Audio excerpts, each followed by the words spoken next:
Sadio Mané fait une demande émouvante à Ibrahim Traoré et surprend toute l'Afrique. Le soleil de fin d'après-midi baignait Ouagadougou d'une lumière dorée lorsque l'avion privé de Sadio Mané atterrit à l'aéroport international.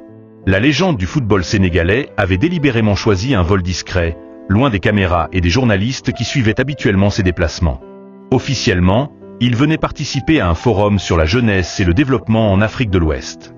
Officieusement, quelque chose de bien plus profond le ramenait sur cette terre burkinabé qu'il n'avait pas foulée depuis près de 10 ans.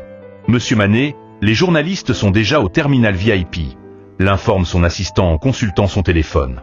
Ils ont eu vent de votre arrivée. Mané ajusta sa casquette et ses lunettes de soleil. Inévitable, sourit-il.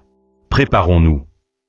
Malgré ses tentatives de discrétion, la nouvelle de sa présence s'était répandue comme une traînée de poudre.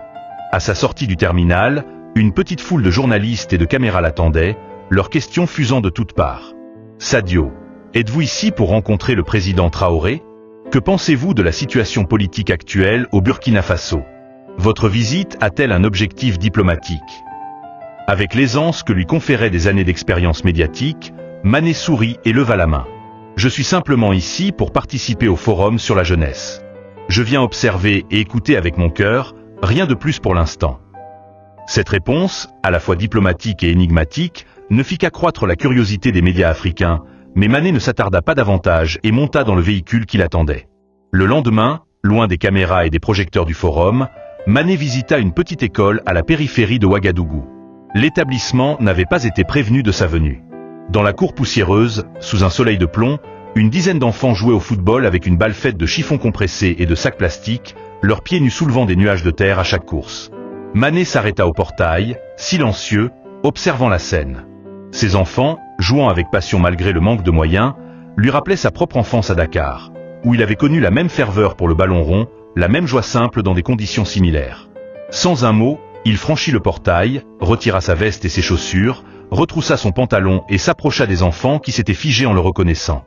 Puis, dans un geste qui allait être immortalisé par le téléphone d'un enseignant présent, Mané s'agenouilla dans la poussière et demanda en souriant « Je peux jouer avec vous ?» Les cris de joie et les applaudissements éclatèrent instantanément.